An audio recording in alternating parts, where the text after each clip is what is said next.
Mole concept, the mole concept. पिछले class में हम लोग इससे रिलेटेड कुछ कंसेप्ट्स, कुछ पॉइंट्स देखे हैं। अब हम लोग उसके आगे चलें। फिर से आपको कह दें कि आप न्यूमेरिकल के लिए एन सिन्हा के द्वारा लिखी गई किताब न्यूमेरिकल एग्जाम्पल्स इन केमिस्ट्री को यथाशीघ्र खरीद लें और टॉपिक वाइज कंसेप्चुअल फार्मूला के बाद न्यूमेरिकल्स पर प्रैक्टिस करें। अब हम लोग आइए, नंबर ऑफ मोल निकालना है। किसके लिए? किसी मॉलिक्यूल के रिस्पेक्ट में दिया हुआ है। जब सवाल में क्या दिया हुआ है? उस कंपाउंड या मॉलिक्यूल, इसलिए बार बार कर रहे हैं, जैसे N2 ये कंपाउंड नहीं है लेकिन मॉलिक्यूल है, लेकिन HNO3 ये मॉलिक्यूल भी है और कंपाउंड भी है। ये क्या हो गया? एलिमेंटल मॉलिक्यूल, ये हो गया कंपाउंड मॉलिक्यूल। तो नंबर ऑफ मोल निकालना है मास के टर्म में किसी मॉलिक्यूल के लिए। तो मास जो सवाल में दिया हुआ है इन ग्राम बाय ग्राम मोलिकुलर मास। अब ऐसा हो सकता है जैसे आपको जो बुक प्रिस्क्राइब्ड है उसमें क्वेश्चन नंबर 12 और 13 में डाटा किसके टर्म में है? वॉल्यूम और डेंसिटी के टर्म में। एक में है वाटर के लिए, एक में है मरकरी के लिए। अगर किसी सॉलिड या लिक्विड के लिए वॉल्यूम और डेंसिटी के टर्म में डाटा हो तो आप जानते हैं डेंसिटी बराबर mass by volume. So mass is equal to volume into density. हम लोग का फॉर्मूला क्या था? Number of mole atom mass in gram by gram atomic mass. Mass को हम लोग क्या लिख सकते हैं? Volume into density. उसी तरह से अगर कोई मॉलिक्यूल है, जैसे क्वेश्चन नंबर 12 में वाटर के रिस्पेक्ट में पूछा गया है, तो नंबर ऑफ मोल मॉलिक्यूल, यहां सीधे कहें नंबर ऑफ मोल, सॉलिड या लिक्विड कंपाउंड के रिस्पेक्ट में, मॉलिक्यूल के रिस्पेक्ट में दिया हुआ हो तो volume into density bye gram molecular मास। ग्राम मोलिकुलर मास। अब आइए हम लोग पढ़ते हैं किताबों में कि वॉल्यूम एट एसटीपी। तो एसटीपी का फुल फॉर्म क्या है? एक तो एसटीपी बोलने का टर्म नहीं, लेकिन हम लोग फ्रिक्वेंटली बोल देते हैं। जो एब्रिविएशन से वो लिखने का टर्म है, बोलने का नहीं। एसटीपी का फुल फॉर्म हो गया standard temperature and pressure. Standard condition हर जगह अप्लाई होता है कि इतना को हम लोग स्टैंडर्ड मान लेंगे। जैसे फर्स्ट डिवीजन के लिए स्टैंडर्ड मान लिया जाए किसको? 60% ऑफ मार्क्स। सेकेंड डिवीजन के लिए 45% ऑफ मार्क्स।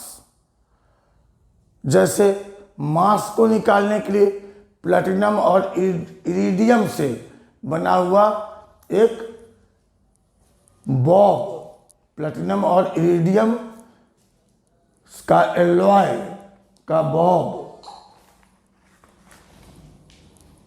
जो international weights and measurement organisation के म्यूजियम में रखा है, उसके मास को स्टैंडर्ड मान लिया गया। ये सब बातें आगे करेंगे हम लोग। इसी का दूसरा नाम, नया नाम हो गया NTP, normal temperature and pressure, normal temperature and pressure.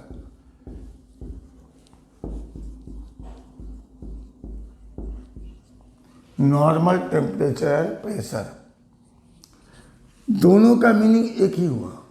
अब एसटीपी को एनटीपी में क्यों नेमिंग किया गया?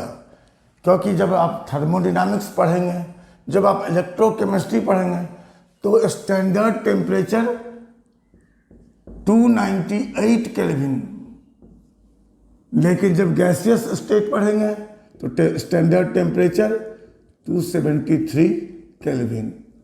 तो यह थोड़ा कन्फ्यूजन होता था, इसलिए क्या कर दिया गया, इस कंडीशन को कहा गया नॉर्मल कंडीशन और इस कंडीशन को कहा गया स्टैंडर्ड कंडीशन। फिलहाल आप इस कंफ्यूजन में ना पड़े। गैसों के लिए एसटीपी लिखा हो या एनटीपी लिखा हो, दोनों का मीनिंग मतलब टेम्परेचर और प्रेशर का जो वैल्यू है वो एक ही समझें। अर्थात गैसेस स्टेट के लिए एसटीपी या एनटीपी पर टेम्परेचर बराबर 273 केल्विन, प्रेशर बराबर 1 एटमॉस्फेरिक,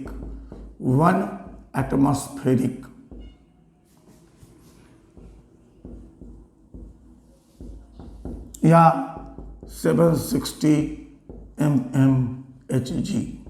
यहाँ प्रश्न उठता है कि ये प्रेशर का ऐसा इकाई क्यों है? देखो, जैसे बुक टेम्परेचर हम निकालते हैं थर्मोमीटर से, प्रेशर निकालते हैं बैरोमीटर से।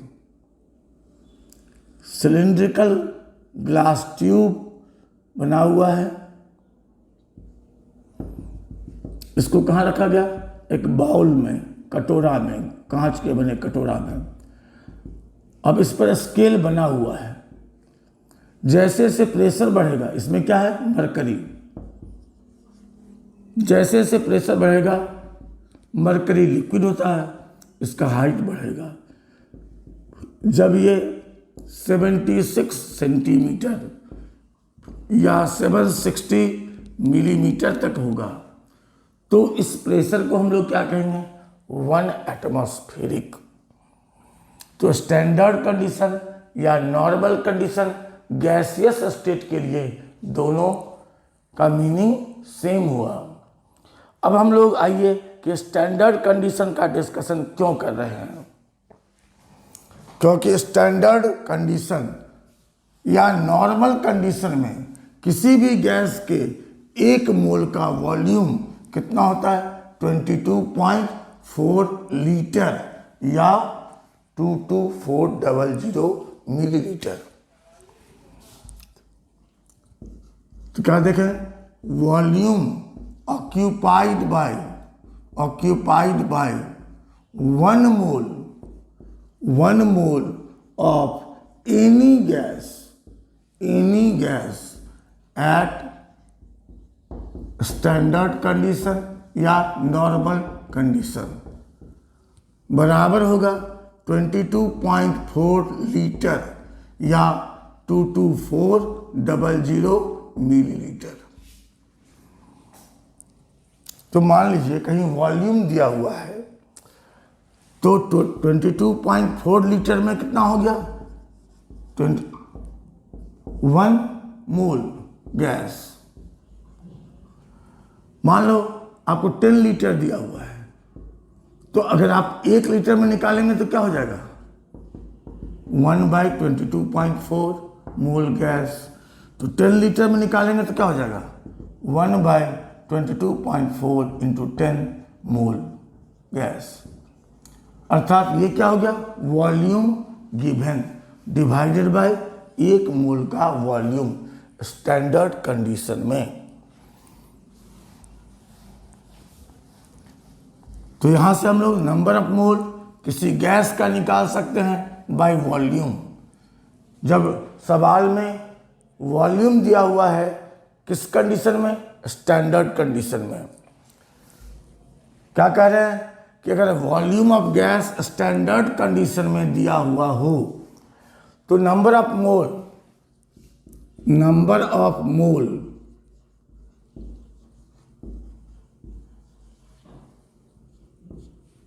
बाय वॉल्यूम, ये किसके लागू होगा? For gases only. क्या हो जाएगा? वॉल्यूम ऑफ गैस किस कंडीशन में? स्टैंडर्ड कंडीशन में। अगर ये लीटर में है तो डिवाइड कर देंगे 22.4 लीटर से। ये अगर मिलीलीटर में है तो क्या करेंगे? वॉल्यूम ऑफ गैस किस कंडीशन में? स्टैंडर्ड कंडीशन में। किस यूनिट में? मिलीलीटर में। डिवाइड कर देंगे 22400 मिलीलीटर से। ठीक। अब अगर volume of gas standard condition में नहीं दिया हुआ है तब क्या करेंगे? क्या करें? वॉल्यूम ऑफ गैस आपको दिया हुआ है लेकिन सवाल में टेम्परेचर और प्रेशर का कंडीशन बदल दिया है तो क्या करेंगे? मान लीजिए आपको किसी कार्य के लिए 1 मीटर लाल कपड़े की आवश्यकता है। आपके पास अवेलेबल क्या है? व्हाइट क्लोथ, रेड कलर, और क्या अवेलेबल है? ओपन मार्केट प्लस आने जाने के लिए पावरफुल बाइक, और घर से मार्केट की दूरी कम है। तो आप 2 ऑप्शन ले सकते हैं, या तो व्हाइट क्लोथ को रेड कलर के सॉल्यूशन में भिंगा करके, मतलब रेड कलर का सॉल्यूशन बनाएं, इसमें इसको भिंगाने के बाद इसको सुखाएं, अब ये हो गया रेड, इससे काम चला लें। या आप कहें कि इतना लंबा नहीं, सीधा bike start, open market, 1 metre red cloth. क्या इसका एग्जाम्पल का क्या मीनिंग हुआ वो आगे आप देखेंगे।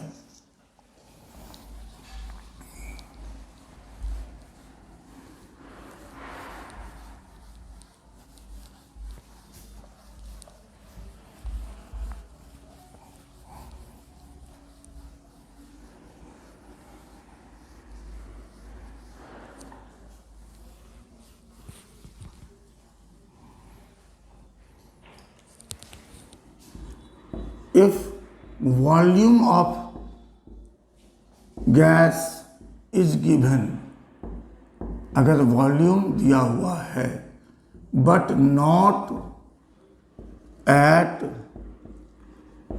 स्टैंडर्ड कंडीशन या normal condition,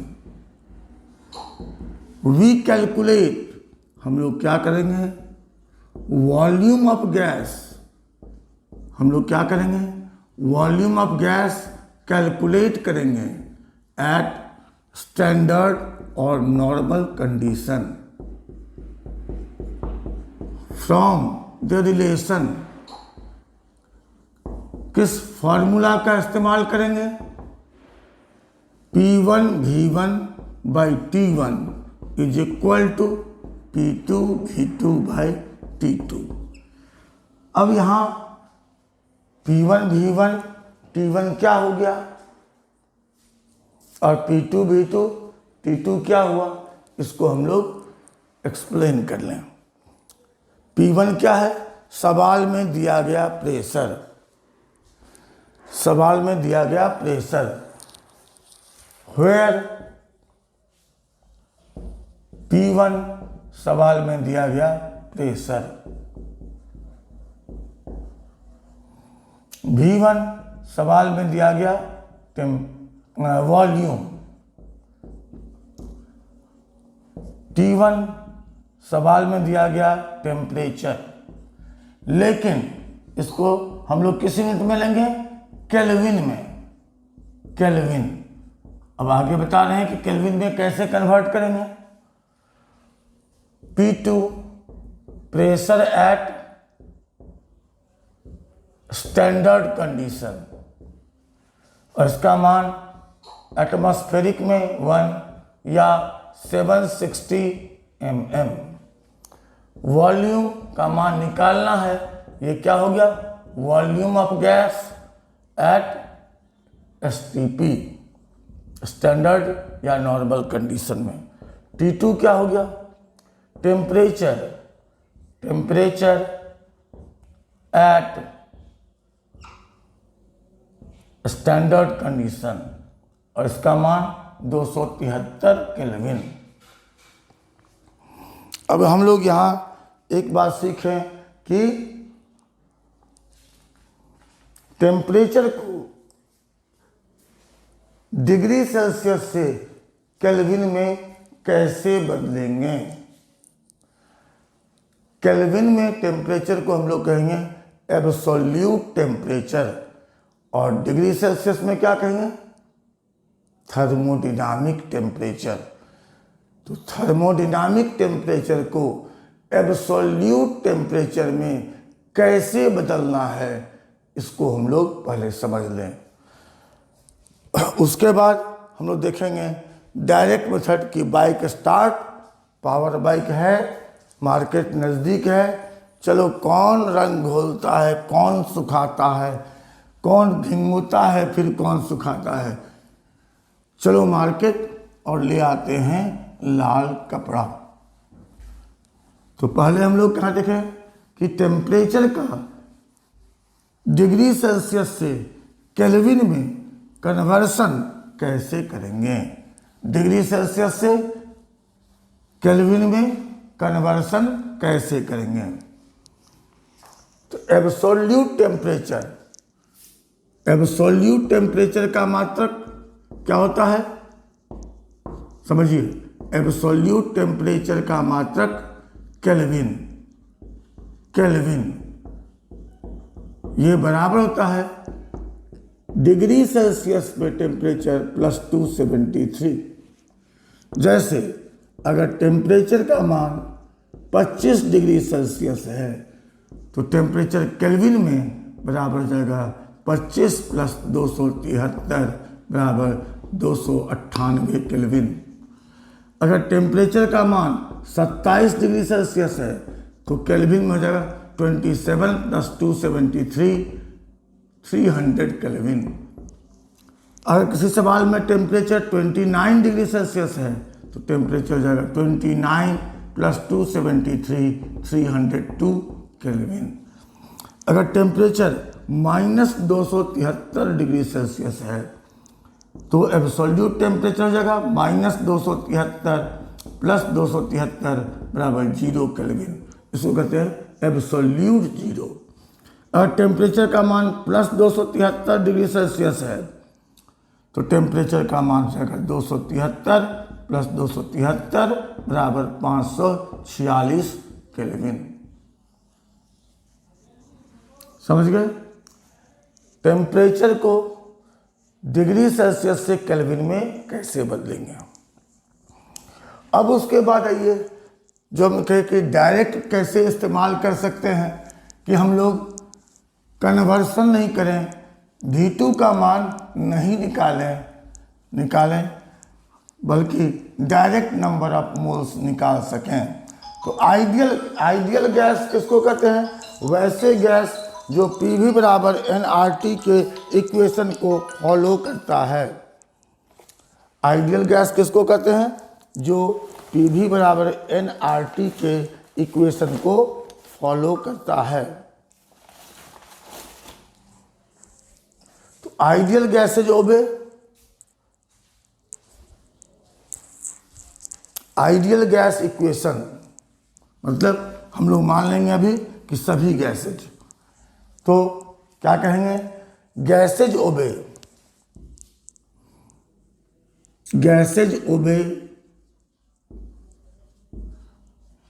the ideal gas equation को फॉलो करता है, अर्थात PV इक्वल टू nRT। इसका जो डेरिवेशन है वो हम लोग देखेंगे स्टेट्स ऑफ मैटर में कि कहाँ से ये इक्वेशन आया। PV इक्वल्स टू nRT, जहाँ P क्या है, प्रेशर, किस यूनिट में, एटमॉस्फेरिक यूनिट में। V क्या है, वॉल्यूम, किस यूनिट में, लीटर में। N क्या है, नंबर ऑफ मोल्स, N है नंबर ऑफ मोल्स। R क्या है, गैस कांस्टेंट, इसका न्यूमेरिकल वैल्यू यूनिट के साथ याद रखिए 0.0821 लीटर एटमॉस्फेरिक पर मोल पर केल्विन। और T क्या है, एब्सोल्यूट टेम्परेचर का मात्रक क्या हो जाएगा, केल्विन। तो हमको निकालना क्या है, इस टॉपिक में हम लोग क्या पढ़ रहे हैं, नंबर ऑफ मोल्स निकालना। इसलिए नंबर ऑफ मोल्स बराबर क्या हो जाएगा, N बराबर PV/RT, जहाँ P क्या है, दिया गया प्रेशर एटमॉस्फेरिक में, V क्या है, दिया गया वॉल्यूम लीटर में, R क्या है, गैस कांस्टेंट, और T क्या है, दिया गया टेम्परेचर किस यूनिट में, केल्विन में। अब जब आप सवाल बनाते क्वेश्चन नंबर 25-26 के आसपास पहुंचेंगे तो आपको चार्ज का कैलकुलेशन पर बेस्ड न्यूमेरिकल्स है, जैसे क्वेश्चन नंबर 26 में है, क्वेश्चन नंबर 25 में है। 25 में तो आपको नंबर ऑफ आयंस निकालना है, लेकिन 26 में चार्ज निकालना है। तो चार्ज कैसे आता है, पहले आप पढ़ चुके हैं आयंस के बारे में। चार्ज आता है इलेक्ट्रॉनों के लॉस और गेन से। तो जब किसी के सिंबल के ऊपर लिखा आता है +1, मतलब एक इलेक्ट्रॉन का लॉस। इसी तरह से -2 मतलब 2 इलेक्ट्रॉन का गेन। तो चार्ज ऑन 1 इलेक्ट्रॉन, एक इलेक्ट्रॉन पर चार्ज कितना होता है, 1.602 10⁻⁻19 कूलम्ब। आवेश की इस मात्रा उपस्थित रहती है कितना पर, एक इलेक्ट्रॉन पर। आयंस कैसे बनता है पहले पढ़ चुके हैं आप। Ions are formed by loss और गेन ऑफ इलेक्ट्रॉन और इलेक्ट्रॉन्स। जैसे Na+ मतलब सोडियम एटम एक इलेक्ट्रॉन त्याग किया है, Mg++ मैग्नीशियम एटम 2 इलेक्ट्रॉन का त्याग किया, Al++ मतलब Al ने, एल्यूमिनियम ने 3 इलेक्ट्रॉन का लॉस किया, Cl- मतलब क्लोरीन एटम 1 इलेक्ट्रॉन गेन किया, S- मतलब सल्फर एटम 2 इलेक्ट्रॉन गेन किया। जैसे P≡, क्या मीनिंग हुआ, फास्फोरस एटम 3 इलेक्ट्रॉन गेन किया है। अब इलेक्ट्रॉन का मास एटम में उपस्थित अन्य सब एटॉमिक पार्टिकल जो मेन माने जाते हैं, मेन कौन कौन माना जाता है, प्रोटॉन, इलेक्ट्रॉन और न्यूट्रॉन। प्रोटॉन, इलेक्ट्रॉन और न्यूट्रॉन, ये 3 फंडामेंटल पार्टिकल्स कंसिडर किए जाते हैं। हालांकि होते बहुत सारे पार्टिकल्स हैं एटम के अंदर, लेकिन इस तीन को मेन माना जाता है। तो जो इलेक्ट्रॉन्स के लॉस और गेन से चार्ज आया, electrons have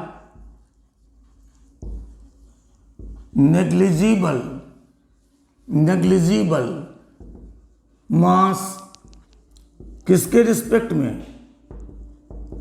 mass of neutron या प्रोटॉन एंड न्यूट्रॉन। प्रोटॉन और न्यूट्रॉन के रिस्पेक्ट में मास नेग्लिजिबल होता है। तो एटॉमिक मास होता है mass of proton plus mass of neutron. Electron का मास को नेग्लिजिबल, तो इसलिए वी डू नॉट कंसिडर, हम लोग नहीं कंसिडर करते हैं change in mass for transfer of या लॉस और गेन ऑफ इलेक्ट्रॉन और इलेक्ट्रॉन्स। इलेक्ट्रॉन या इलेक्ट्रॉनों के लॉस और गेन से मास में कोई परिवर्तन होता है, ऐसा हम लोग कंसिडर नहीं करते हैं। तो इसका मतलब क्या हो जाएगा कि जो एटॉमिक मास है वही आयनिक मास हो जाएगा। इसलिए ग्राम एटॉमिक मास बराबर हो जाएगा ग्राम आयनिक मास।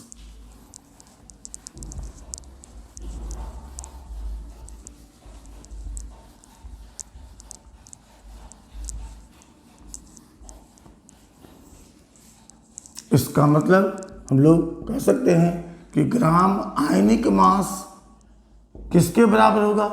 ग्राम एटॉमिक मास। ग्राम एटॉमिक मास।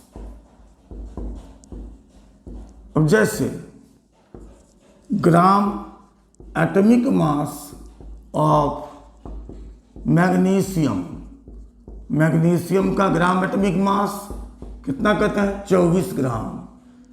तो ग्राम आयनिक मास, आयन बन गया तो नाम तो चेंज हो जाएगा, आयनिक मास ऑफ Mg++ बराबर 24 ग्राम। जैसे gram atomic mass of sulphur 32 gram. तो gram ionic mass of sulphur equal to 32 gram. अब यहाँ सल्फर था, यहाँ सल्फाइड आयन है, 2 इलेक्ट्रॉन गेन किया। दोनों कंडीशन में हम लोग मास बराबर कंसिडर करते हैं। अब हम लोग जो इतना कंसेप्चुअल फैक्ट्स देखे उसको अप्लाई करें न्यूमेरिकल्स बनाने में। क्वेश्चन नंबर 1 आपको फॉर्मूला के साथ ही एग्जाम्पल में बता दिया गया है। अब हम लोग क्वेश्चन नंबर 2 को देखें। 2 में क्या कहता है? Calculate the number of moles. फिर से आपको याद दिला दें कि देखिए बाइंड के सभी सब्सक्राइबर NN सिन्हा के न्यूमेरिकल बुक को परचेज कर लीजिए। ये ई लाइब्रेरी पर उपलब्ध हो सकता है, हो जाएगा, लेकिन आप बार बार वहाँ से जाकर देखेंगे तो दिक्कत होगी। इसलिए फिजिक्स, केमिस्ट्री और मैथ्स के लिए जो बेस बुक है उसको आप अवश्य परचेज कर लें।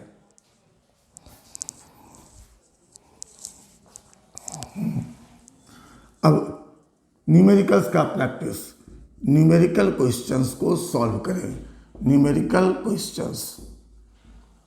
न्यूमेरिकल क्वेश्चंस को सॉल्व करें। क्वेश्चन नंबर 2 क्या कहता है? Calculate the number of moles इन, पहला इसका ए में है,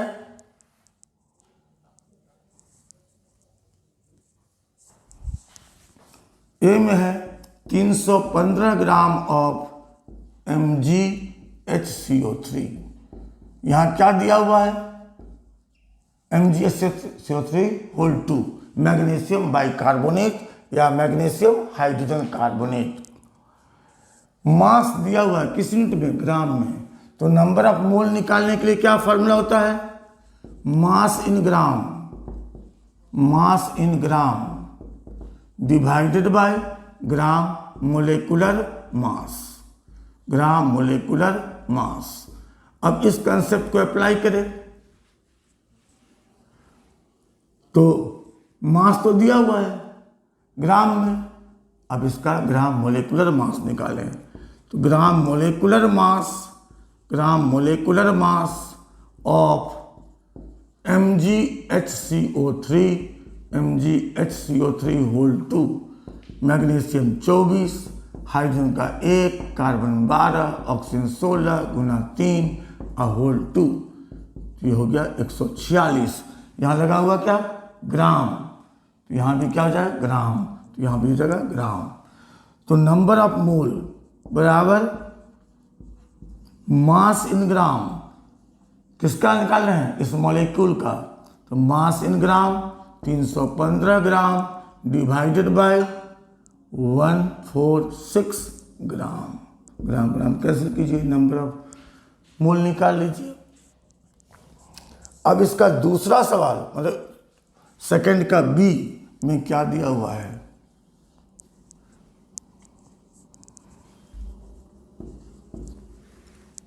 3.6 मिलीग्राम, किस में निकालना है 3.6 मिलीग्राम ऑफ अमोनिया। तो नंबर ऑफ मोल बराबर मास in gram by gram molecular मास।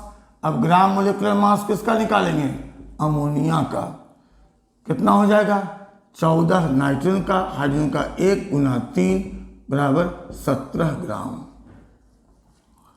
अब नंबर ऑफ मोल बराबर मास इन ग्राम, लेकिन यहाँ मास किस में है मिलीग्राम में, तो मास गिवन क्या कितना है 3.6 मिलीग्राम। अब मिलीग्राम को ग्राम में बदलिए तो ये कितना हो जाएगा 3.6 इंटू 10⁻³ ग्राम। 17 से हमको डिवाइड करना है तो बेहतर है कि इसको 36 लिख दें 10⁻⁴ ग्राम। अब नंबर ऑफ मोल बराबर क्या हो जाएगा mass in gram divided by gram molecular mass. Solve कर लेंगे। क्वेश्चन नंबर तीसरा में कहता है कि an unknown gas occupies 322 ml at 29 degree Celsius and 616 millimeter. How many molecules are there in the gas?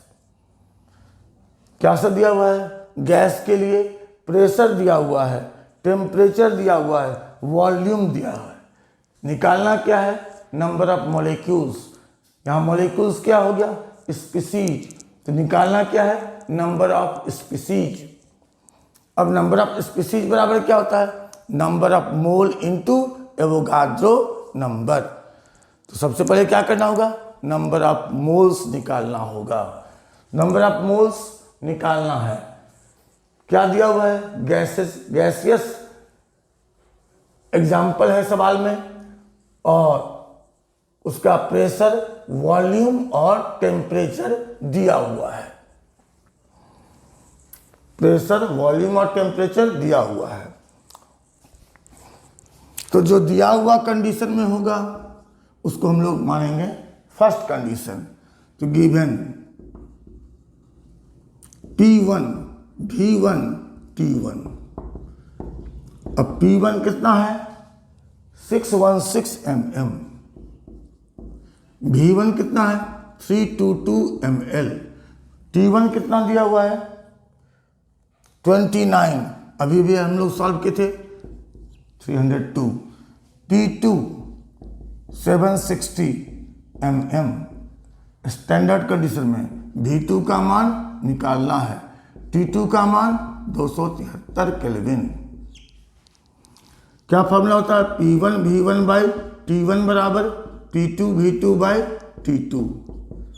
तो V2 बराबर क्या हो जाएगा P1 V1 T2 by P2 T1, निकाल लेंगे इसका मान। अब ये क्या हो गया स्टैंडर्ड कंडीशन में। तो नंबर ऑफ मोल बराबर क्या होता है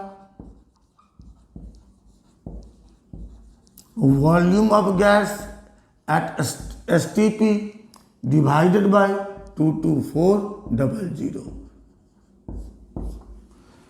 क्योंकि V1 दिया हुआ है ml में। अब नंबर ऑफ मोलेक्यूल मतलब नंबर ऑफ स्पीसीज निकालना है।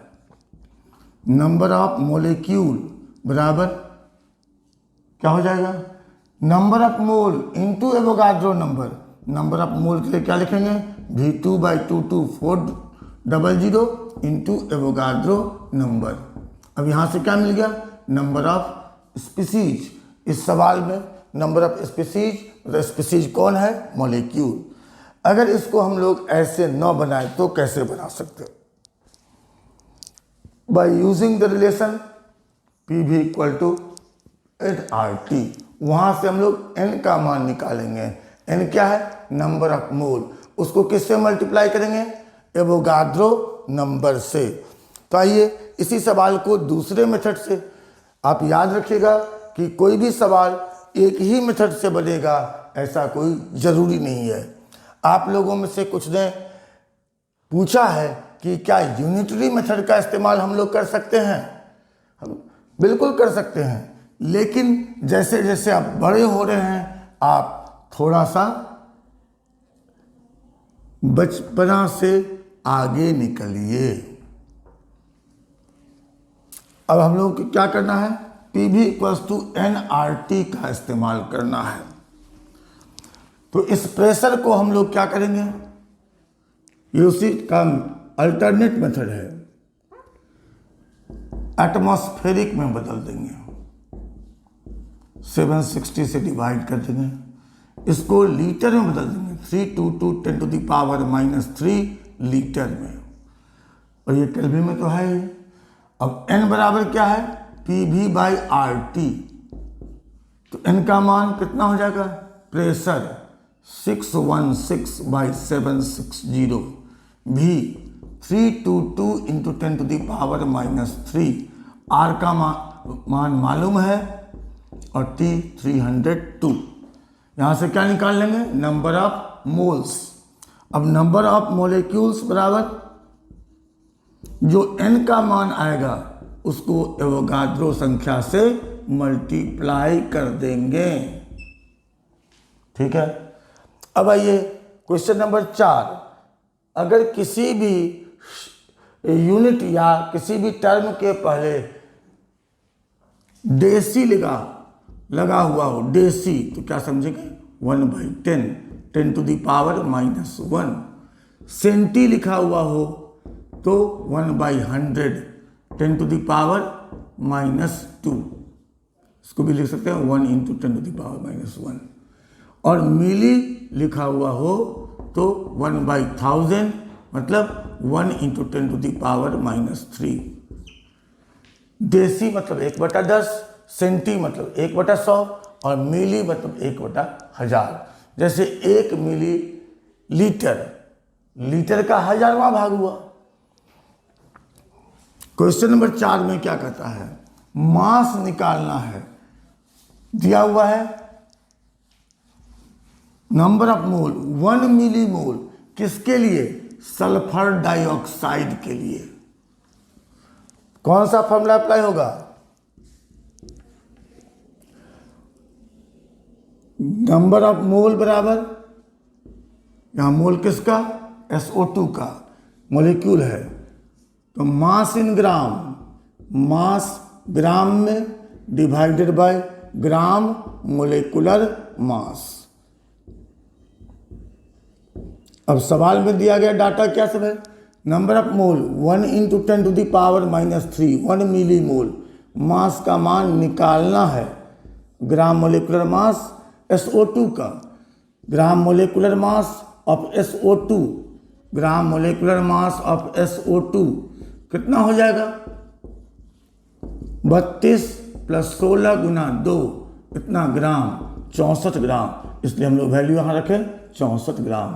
क्या निकालना है, मास। कैलकुलेट कर लेंगे। अब आइए question number 5। Calculate the mass of 3.491 into 10 to the power 19 molecules of chlorine। दिए गए संख्या में क्लोरीन मोलेक्यूल्स का मास आपको निकालना है। पांचवा में क्या कह रहा है, मास of 3.491 into 10 to the power 19 molecules of chlorine।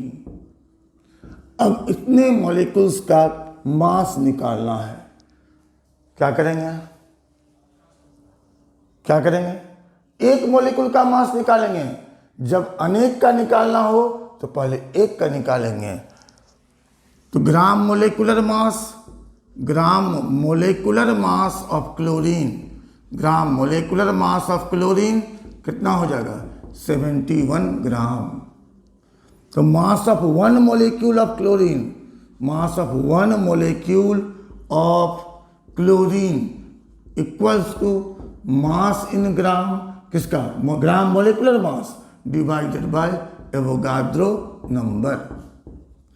इसलिए mass of 3.491 into 10 to the power 19 molecules of chlorine, molecules of chlorine is equal to mass of one molecule, mass of one molecule into जो संख्या दी गई है 3.491 into 10 to the power 19, इतना ग्राम में answer आएगा।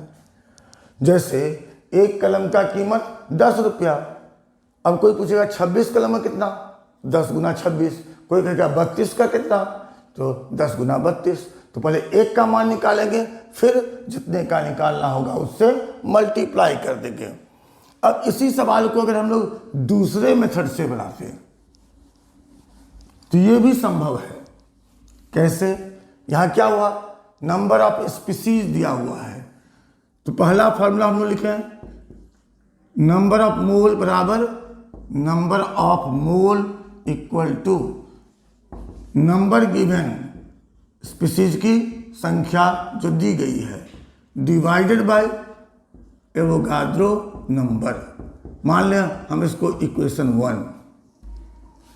दूसरा formula क्या है, नंबर ऑफ मोल बराबर मास इन ग्राम, मास किस इकाई में, ग्राम में, बाय ग्राम मोलेकुलर मास। अब दोनों फार्मूला का लेफ्ट हैंड साइड सेम है तो राइट हैंड साइड भी सेम होगा। फ्रॉम 1 and 2 हम लोग क्या लिख सकते हैं, नंबर गिवन दी गई संख्या divided by Avogadro number is equal to mass in gram, mass किस इकाई में, ग्राम में, divided by gram molecular mass, gram molecular mass. Mass given in gram, mass आपको दिया हुआ नहीं है, मास निकालना है। नंबर गिवन है तो 3.491 into 10 to the power 19 by Avogadro number is equal to mass निकालना है बाय ग्राम मोलेकुलर मास। तो मास ग्राम में कैलकुलेट कर सकते हैं। आप लोग क्वेश्चन नंबर 31 तक एक बार पहले जहाँ तक हो सके, ये नहीं कि नहीं बना, बनाइए, चाहे वो सही हो चाहे गलत। उसके बाद जो हम बताएंगे आप उससे कंपेयर कर लीजिए कि देखिए आप क्या समझ रहे थे या प्रॉपरली आप फॉर्मूला का इस्तेमाल कर पा रहे हैं या नहीं। अगर नहीं कर पा रहे हैं तो एक बार फिर से आप फॉर्मूला को रिवाइज कीजिए और समझिए कि क्या डाटा रहेगा तो कौन सा फॉर्मूला एप्लीकेबल होगा, और ईमानदारी से तैयारी कीजिए।